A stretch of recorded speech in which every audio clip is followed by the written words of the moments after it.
एक महिला जो कि डॉक्टर है पेशे से और वह पड़ोस में रहने वाली एक लड़की ब्यूटिशियन को अपने पास बुलाती है और फिर उसके साथ एक अंदर वाले कमरे में ले जा करके एक ऐसी डिमांड रखती है। फिर दोस्तों इस डिमांड की वजह से लास्ट में इस परिवार का पूरा विनाश हो जाता है और अंत में इस परिवार की एक महिला की मौत भी हो जाती है। आखिर वह कैसी डिमांड थी एक महिला की एक दूसरी महिला के प्रति, पूरी जानकारी यहाँ पर लेने वाले हैं। इस वीडियो से बहुत कुछ सीखने को दोस्तों आप लोगों को मिलने वाला है। वीडियो को लास्ट तक जरूर देखिएगा क्योंकि वीडियो के लास्ट में मैं उन भाइयों के नाम जरूर लूंगा जो भाई हमारे वीडियोस को देखते हैं और हमें खूब सपोर्ट करते हैं। नमस्कार, मैं हूं सुदेश कुमार और यह घटना वाराणसी क्षेत्र की है जहां पर राखी वर्मा नाम की एक 30 साल की लेडी डॉक्टर रहा करती है जो कि होम्योपैथी का क्लिनिक चलाया करती है और वह बहुत ही अच्छी डॉक्टर है उस इलाके की। सभी लोग उसके ऊपर विश्वास करते हैं कि ये जो भी दवाइयाँ देती है उससे बीमारी कट जाती है। अब दोस्तों उसके पड़ोस में एक पड़ोसन रहा करती है जिसका नाम होता है कंचन पटेल। उसकी भी दुकान थी ब्यूटिशियन की, उसकी दुकान से थोड़ी ही दूरी पर। अब तो उससे इसकी दोस्ती हो जाती है। कंचन पटेल जिसके पति का नाम होता है संजय पटेल और कंचन पटेल के 2 बच्चे हैं छोटे छोटे। अब तो इनकी दोस्ती हो जाती है और दोस्ती धीरे धीरे एक दूसरे के पास बैठकर बतियाने लगते हैं। जो राखी वर्मा होती है उसकी 30 साल की उम्र हो चुकी थी लेकिन अभी तक वह पढ़ाई लिखाई में पड़ी हुई थी और अभी तक उसने शादी नहीं की थी। वह पति चाहती थी लेकिन पति, अभी शादी होगी तभी तो पति मिलेगा और इधर उधर वह किसी के पास जा नहीं सकती थी क्योंकि उसको लाज लज्जा भी आती थी कि अगर किसी के साथ जाऊंगी तो लोगों के बीच में हंसी का पात्र बनूंगी। तो यहाँ पर दोस्तों जो सहेली होती है पड़ोस की, जो कंचन होती है, उसको अपने पास बुलाती है और सारी कहानी उसको बताती है कि मैं ऐसे बिना पति के तरसती हूँ और तुम्हारा तो पति है और तुम तो मौज मस्ती से रहती होंगी। तो उसके बाद कंचन कहती है कि बताओ तुम्हें क्या चाहिए, क्या बात है। तो उसके बाद राखी वर्मा कहती है कि मेरे साथ थोड़ा सा देह सुख मुझे प्राप्त करना है। तो कंचन वर्मा कहती है कि देह सुख प्राप्त करना है तो फिर क्या करें, कोई लड़के का इंतज़ाम करूं क्या। लेकिन राखी वर्मा कहती है नहीं लड़के का इंतज़ाम नहीं करना है, बदनामी हो जाएगी, बेइज्जती हो जाएगी, मुझे तुमसे ही देह सुख प्राप्त करना है।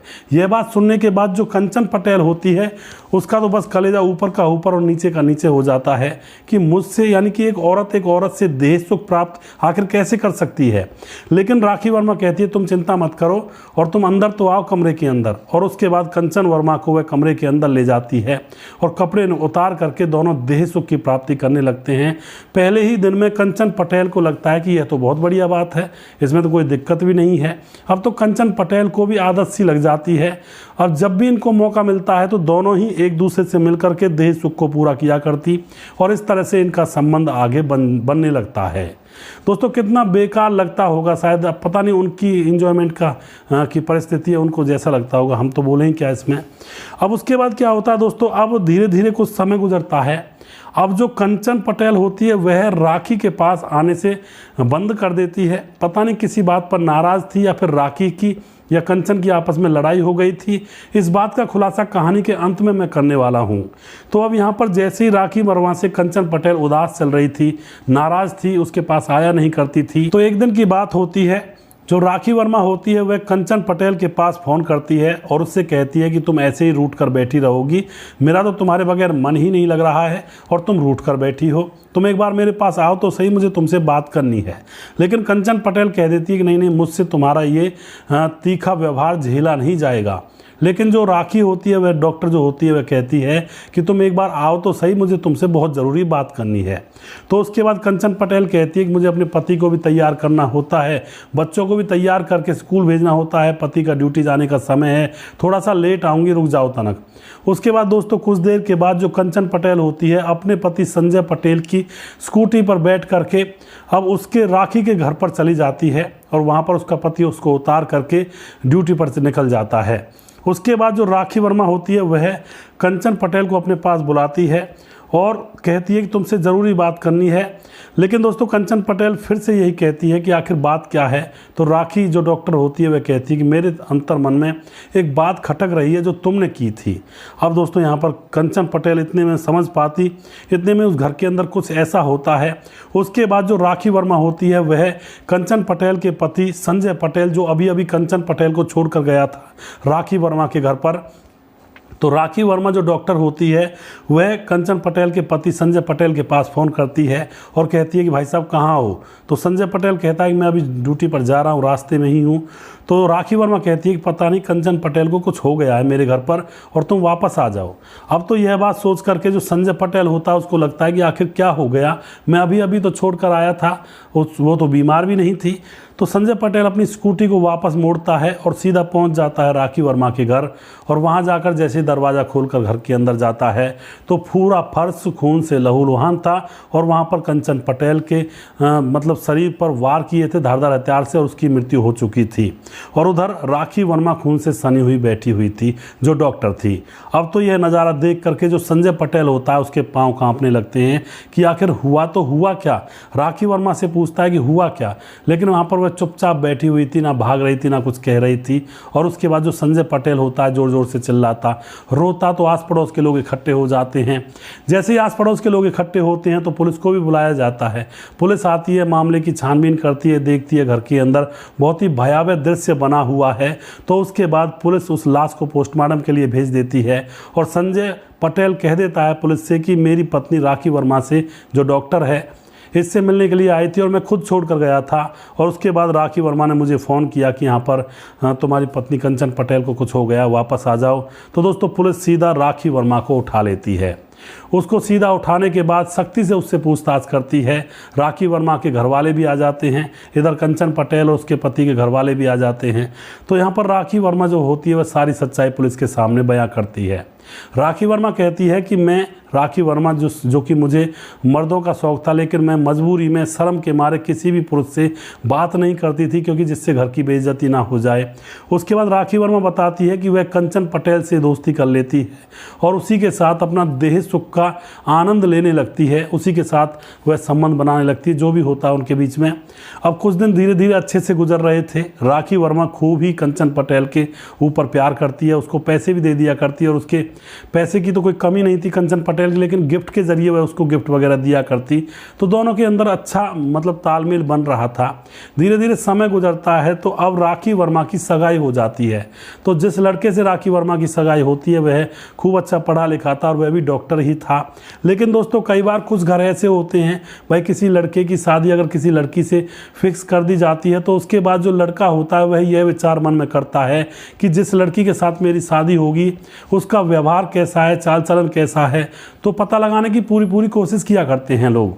तो ऐसा ही यहाँ पर होता है। जो राखी का पति होता है वह पता लगाने की कोशिश कर रहा था तो उसको पता चलता है कि राखी की सहेली है कंचन पटेल और वह कंचन पटेल से ही पूछ बैठता है कि भाई राखी वर्मा कैसी है।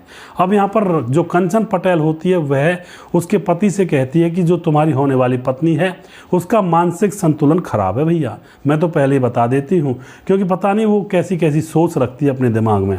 उसके बाद राखी वर्मा का जो होने वाला पति था वह पूछता है कि कैसे कैसे उसका मानसिक संतुलन खराब है, मुझे कोई सबूत तो दो। तो उसके बाद वह कहती है कंचन कि मैं तुम्हें सबूत दे दूंगी।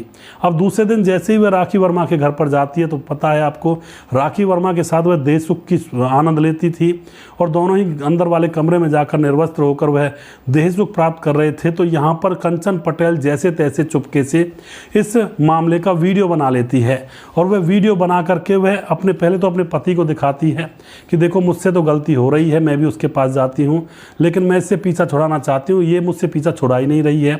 इधर इसके पति ने पूछा मुझसे कि इसका व्यवहार कैसा है, मैंने तो बोल दिया कि इसका जो व्यवहार है मानसिक संतुलन खराब है, क्योंकि राखी वर्मा कई बार पागल सी हो जाया करती। जब कंचन पटेल कहा करती कि अभी मुझे काम है तो राखी वर्मा कह दिया करती कि मुझसे भी ज़्यादा तुम्हें कोई काम होगा। तो इसीलिए कंचन पटेल ने राखी वर्मा के पति को कहा था कि मानसिक संतुलन इसका खराब है। तो उसके बाद कंचन पटेल अपने पति जिसका नाम होता संजय पटेल उसको दिखाती है कि देखो ये वीडियो मैंने बना लिया है और मैं बहुत परेशान हूँ और मैं इससे पीछा छुड़ाना चाहती हूँ, मुझसे गलती हो गई, लेकिन अब ये मेरे ऊपर दबाव डालेगी तो इस वीडियो को मैं पुलिस में दे दूंगी और कह दूंगी कि ये मेरे साथ ज़बरदस्ती इंटीमेट होती है। अब जो संजय पटेल होता है यह बात सुन करके उसको भी अचंभा लगता है, पूछता है कंचन पटेल से कि क्या तुम्हें मज़ा आता है उसके साथ। कंचन पटेल कहती है कि अरे मुझे पहले मज़ा आता था, लेकिन अब तो मेरी जान की गले की हड्डी की बन चुकी है, वो बार बार मुझे बुलाती है और मैं इस वीडियो को इसके पति को भी भेजने वाली हूँ, जो इसका होने वाला पति है। वह पूछ रहा था कि कोई सबूत है तुम्हारे पास। तो दोस्तों यहाँ पर कंचन पटेल उस वीडियो को अब इस राखी के होने वाले पति के पास भेज देती है। तो राखी का होने वाला जो पति होता है तो उसको जब पता लगता है तो पूरे परिवार का माहौल ख़राब हो जाता है। और इधर कंचन पटेल अब राखी के घर जाना बंद कर देती है। जब परिवार का पूरा माहौल ख़राब हो जाता है तो राखी से खूब कहा जाता है, कहा सुनी होती है परिवार के द्वारा। और जो उसका पति भी होता है वह भी कहता है कि मैं अब इससे शादी नहीं करूंगा।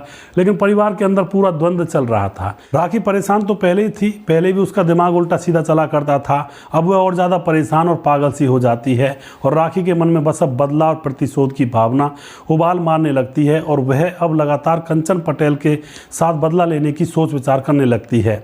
वह सोचती है कि राखी वर्मा सोचती है कि कंचन ने मेरे साथ धोखा किया है। अगर यह वह वीडियो बनाकर मेरे पति को नहीं भेजती तो मेरी शादी टूटने की नौबत नहीं आती। तो राखी वर्मा बदला लेना चाहती है कंचन पटेल से। तो एक दिन वह उसको बुलाती है कि तुम मुझसे एक बार मिलने के लिए आ जा, मुझे तुमसे बहुत ज़रूरी बात करनी है। और दोस्तों बस यहीं पर जो कंचन पटेल होती है वो गलती कर बैठती है और कहती है कि मैं अभी अपने पति को तैयार कर रही हूँ, बच्चों को तैयार कर रही हूँ। उसके बाद वह अपने पति की स्कूटी पर बैठ करके पहुँच जाती है राखी वर्मा के घर और उसका पति निकल जाता है ड्यूटी पर। राखी वर्मा कंचन पटेल को अंदर ले जाती है और कहती है कि आखिरी बार मुझे तुम्हारे साथ देश सुख की प्राप्ति करनी है, आखिरी बार तुम्हारे साथ मुझे संबंध बनाने हैं। तो अब कंचन पटेल मान जाती है, चलो ये पीछा छोड़ने वाली है, क्योंकि राखी वर्मा कह रही थी कि आज के बाद मैं तुम्हें परेशान नहीं करूंगी। तो उसके बाद अंदर वाले कमरे में जाते हैं। कंचन पटेल अपने निर्वस्त्र हो जाती है, इधर राखी वर्मा भी निर्वस्त्र हो जाती है। राखी वर्मा कंचन पटेल से कहती है कि आज मैं तुम्हारे साथ कुछ नया करना चाहती हूँ, तुम्हारी आंखों पर पट्टी बांधूंगी और उसके बाद मैं कुछ करूँगी। तो आंखों का पट्टी बांध दी जाती है कंचन पटेल की। लेकिन कंचन पटेल को क्या पता था कि आज वह सदा सदा के लिए अपनी आंखें बंद करने वाली है। उसके बाद दोस्तों राखी वर्मा, जिसने महीनों से यूट्यूब पर सर्च किया था किसी की हत्या कैसे की जाए, तो राखी वर्मा फावड़ा लेकर आती है और फावड़े से कंचन वर्मा के ऊपर एक ही बार में उसका काम तमाम कर देती है। पूरे फर्श में खून फैल जाता है और खुद राखी वर्मा भी सन जाती है। और उसके तुरंत बाद ही राखी वर्मा कंचन पटेल के पति संजय पटेल के पास फ़ोन करती है कि अपनी पत्नी को देख लो, आकर उसको कुछ हो गया है। यह सारा मामला इस तरह से दोस्तों यहाँ पर पुलिस के सामने राखी वर्मा खोल देती है। अब तो यहाँ पर दोस्तों पुलिस उसको अरेस्ट करती है, उसको जेल में डाला जाता है, उसके ऊपर विभिन्न धाराएँ लगाई जाती हैं। यहाँ पर राखी वर्मा जो सर्च कर रही थी 1 महीना यूट्यूब से, वह भी सारी डिटेल पुलिस निकालती है कि पीछे क्या सर्च कर रही थी। और सारी जानकारी जब पुलिस को मिल जाती है तो यहाँ पर सारे वो हथियार भी लिया जाता है, फावड़ा, और इधर जो कंचन पटेल उसका पोस्टमार्टम भी होता है। बहुत सारे सबूत इकट्ठे करने के बाद अब यहाँ पर दोस्तों राखी वर्मा को जेल में डाल दिया जाता है। राखी वर्मा के 2 भाई भी थे जो कि सूरत में जॉब किया करते थे, मम्मी पापा थे जो कि घर पर रहा करते थे। और इस तरह का कांड राखी वर्मा ने कर दिया। कहाँ तो वह डरा करती थी कि अगर मैं किसी पुरुष के साथ घूमूंगी तो बदनामी होगी, और कहाँ उसने इतना भयंकर कांड कर दिया। बदनामी तो बहुत छोटी बात है, यहाँ पर राखी की खुद भी जान ले ली किसी की, और खुद की ज़िंदगी अब पूरी ज़िंदगी जेल में रहेगी। तो इस तरह के कृत्य हो जाते हैं दोस्तों कई बार जीवन के अंदर बिना सोचे विचारे जब हम काम करते हैं। तो कभी भी जीवन के अंदर ऐसा ना करें कि हम मज़े ले लें, वो मज़े के चक्कर में बहुत बुरी सज़ा भुगतनी पड़ती है। कभी भी जीवन के अंदर ऐसा फ़ायदा या ऐसा काम ना करें। वीडियो के लास्ट में कुछ भाइयों के नाम जरूर लेना चाहूँगा जो भाई हमारे वीडियोज़ को देखते हैं और हमें खूब सपोर्ट करते हैं। हमारे साथ हैं खेमराज भाटी, कह रहे हैं कि राम राम जी सुदेश सर जी, आपकी कहानी से प्रेरणा मिलती है और रात को नौकरी से फ्री होने पर ट्रेन में ही सुनकर पूरे दिन की स्ट्रेस यानी कि तनाव ख़त्म हो जाता है। और खेमराज भाटी जो कि गुज्जर चिट्टी जीबी नगर यूपी 16 से हमारे भाई हमारे वीडियोज़ को देखते हैं, बहुत बहुत धन्यवाद करते हैं भाई का। और इसी तरह से हमारे साथ अपना साथ बनाए रखें। इनसे आगे हैं राजकिशोर चौरसिया महाबलेश्वर महाराज से हमारे वीडियोस को देखते हैं, भाई का बहुत बहुत धन्यवाद करता हूं। और उसके बाद हमारे साथ नमस्ते भैया जी नितिन पासवान बोधगोज झारखंड, आपके सारे वीडियो देखते हैं, कमेंट नहीं कर पा रहे हैं भैया जी। कोई बात नहीं है नीतीश पासवान जी, आप कमेंट ना कर पा रहे हैं तो कोई दिक्कत नहीं, आप वीडियो देखते रहिए और ये बहुत कुछ सीखने को मिलता है इन वीडियो से।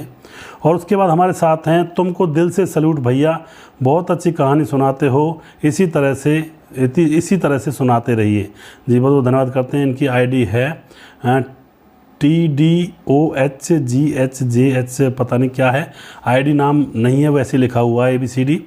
तो बहुत बहुत धन्यवाद करते हैं भाई का। रामविलास गुप्ता शिलोंग से हमारे वीडियोज़ को देखते हैं। राजकिशोर चौरसिया महाबलेश्वर महाराष्ट्र से वीडियोज़ को देखते हैं। और उसके बाद good evening sir, very good story sir. Pradeep Verma Jalandhar Punjab से जी, प्रदीप वर्मा जी बहुत बहुत धन्यवाद आपका, और इसी तरह से सपोर्ट करते रहिए। प्रेमपाल बरेली उत्तर प्रदेश से, सुदेश भाई आपकी कहानियाँ बहुत अच्छी लगती हैं जी, बहुत बहुत धन्यवाद प्रेमपाल जी। संजीव शर्मा हमारे भाई फतेहाबाद आगरा से हमारे वीडियोज़ को देखते हैं, भाई का बहुत बहुत धन्यवाद करता हूँ। और उसके बाद हमारे साथ सुशील चौधरी भाई हमारे भाई कह रहे हैं कि आज बहुत दिन में बोला भैया आपने कि पैसा, औरत और मिठाई को अकेले छोड़ोगे तो कोई ना कोई चट कर जाएगा। जी सुशील चौधरी भाई, कई बार ऐसा याद नहीं आती है तो जिस वीडियो में याद आ जाता है उसमें बोल देता हूँ। बाकी बात सही है, औरत को, मिठाई को और पैसों को आप खुले में छोड़ दीजिए, कोई ना कोई उनको चट कर जाएगा। पैसों को कोई ले जाएगा, औरत को भी ले जाएगा, मिठाई को कोई इंसान नहीं लेगा तो कुत्ते बिल्ली खा जाएंगे मिठाई को। तो कभी भी औरत को, पैसों को और मिठाई को अकेले नहीं छोड़ना चाहिए, वरना इनको मौका मिलता है तो कहीं भी मुंह काला कर सकते हैं। श्यामलाल चौधरी नौका बीकानेर राजस्थान से, आप बहुत अच्छी कहानी सुनाते हो श्यामलाल जी, बहुत बहुत धन्यवाद आपका। उसके बाद सरफराज खान हमारे भाई लखनऊ यूपी 32 से हैं सरफराज खान। और राम मोहम्मद यासीन लाहौर पाकिस्तान से हमारे वीडियोज़ को देखते हैं, भाई का बहुत बहुत धन्यवाद करता हूँ। और उसके बाद हमारे साथ हैं खेमराज भाटी दोबारा से हैं भाई हमारे। और उसके बाद हमारे साथ हैं विशाल भाई, कह रहे हैं कि शायद मैं बहरा हो गया हूं, वीडियो में से कोई लाइन निकाली है, और भाई का बहुत बहुत धन्यवाद करता हूं। भाई कह रहे हैं कि आप नाम लेने में बहुत देरी करते हो, सिर्फ नाम जल्दी जल्दी बोल दिया करें। रायगढ़ छत्तीसगढ़ से जी, बिल्कुल कई बार ऐसा होता है जी। राम बहादुर सिंह जी, कई बार किसी की कमेंट होती है वो पढ़नी भी पड़ जाती है, कोई ज़रूरी इन्फॉर्मेशन बता रहा होता है तो उस चक्कर में कई बार और भी वीडियोस में कमेंट पढ़नी पड़ जाती हैं। चलो मैं कोशिश करूंगा नाम ही लिया करूं अब के बाद। प्रेमपाल दोबारा से आए हैं हमारे भाई। और उसके बाद अंकित कुमार हमारे भाई कमेंट करते हैं, विमल हैं इनका आईडी का नाम, और दुर्गेश कश्यप अमेठी उत्तर प्रदेश से हैं। सर आप बहुत अच्छी कहानी सुनाते हैं, बहुत बहुत धन्यवाद। और उसके बाद हमारा नाम साबुद्दीन है, और मैं भी आपका वीडियो देखता हूं, मैं भी एक कहानी देना चाहता हूं। साबुद्दीन जी, मैंने आपसे कहा है कि आप हमारे फेसबुक पेज के मैसेंजर में जाएं, तिरछी बात भारत के में, और वहां पर अपनी सारी कहानी लिख दें, और मैं वहां से आपकी कहानी ले लूँगा और वीडियो बना दूँगा उसके ऊपर। और दोस्तों उसके बाद राम थापा हमारे भाई नेपाल से वीडियोज़ को देखते हैं। और सुशील चौधरी हमारे भाई कह रहे हैं कि वहीं पर साबुन से पूरे शरीर पर झाग फैल जाते हैं जी, बिल्कुल। और उसके बाद कुछ वीडियोस जो फेसबुक पर हैं उन पर भी कमेंट आते हैं तो वहाँ से मैं कमेंट लेता हूँ। सपना हमारे साथ जो कि हमारे वीडियोस को देखते हैं। और उसके बाद इन सपना के कमेंट में किसी ने कमेंट किया, विष्णु पासवान भाई ने, झारखंड गिरिडीह से हैं, अपना इंट्रोडक्शन सपना जी को दे रहे हैं। रामपाल हमारे भाई यूपी 43 से हैं। और ताजी रहमान हमारी बहन जो कि कह रही है कि वेरी नाइस स्टोरी भाई, all your videos are interesting, love all your videos from Sydney Australia से हमारी बहन जो कि हमारे वीडियोज़ को लगातार देखती हैं, ऑस्ट्रेलिया से हैं। शांति लाल हमारे भाई कमेंट करते हैं। भीमदत्त जोशी हमारे भाई कमेंट करते हैं। प्रवीण बघेल शिवपुरी से हैं। अब्दुल नईम हमारे भाई कमेंट करते हैं, बहुत बहुत धन्यवाद करते हैं भाई का। सूरज डियो हमारे भाई, राम राम भैया जी क्या हाल है, very good idea, see have very good story, I like your story. जो कि सूरज भाई हमारे फिजी देश से हैं, फिजी हैं, एक देश का नाम है फिजी, वहाँ से हैं, और वीडियोज़ को देखते हैं भाई का बहुत बहुत धन्यवाद करता हूँ। कश्यप दीपक हमारे भाई कमेंट करते हैं। अमित पटेल हैं। और राम स्वरूप स्याग बिट्टन हैं जो कमेंट करते हैं। हुसैन गौरी हैं। मोनू जैन हैं। और मुकेश कुमार हैं, राधे राधे जी, यूपी 83 से वीडियोज़ देखते हैं। और उसके बाद अंकित नौटियाल हमारे भाई कमेंट करते हैं। और जय हो गुरु जी, अंकित नौटियाल ऋषिकेश से हैं। संजीव कुमार भाई हमारे नेपाल से वीडियोज़ को देखते हैं। सलाउद्दीन खान हमारे भाई बहुत दिनों में कमेंट किया है। नमस्कार सुदेश भाई, बिल्कुल सुदेश भाई, हम पूरा परिवार आपके साथ हैं, आप इसी तरह से वीडियो बनाते रहिए जी, बहुत बहुत धन्यवाद करते हैं भाई का। हुक्म राम हमारे भाई कमेंट करते हैं। अजीत यादव हैं, सुनील पटेल हैं, करण कुमार पी हैं। और उसके बाद सुजीत कुमार हमारे भाई लगातार कमेंट करते हैं। रामराज गौड़ हैं। आरिफ बहादुर हैं। सर क्या हाल चाल है, मैं बिल्कुल ठीक हूँ जी। और उसके बाद हमारे साथ धीरज बनवाल हमारे भाई लगातार हमारे साथ बने रहते हैं। सूबेदार यादव हमारे भाई कमेंट करते हैं। हल्द्वानी प्रॉपर्टी से हमारे वीडियोज़ पर कमेंट करते हैं। राजपाल ठेकेदार और पप्पू सिंह हमारे भाई कमेंट करते हैं। दामोदर सैनी हैं। विनय कुमार हैं। प्रवीण राज हैं। सुरेश रात हैं। बहुत बहुत धन्यवाद करते हैं सभी भाइयों का, इसी तरह से कमेंट करते रहिए। अगला वीडियो बहुत जल्दी फिर से लेकर आऊँगा, तब तक आप खुश रहें, सावधान रहें। जय हिंद, जय भारत।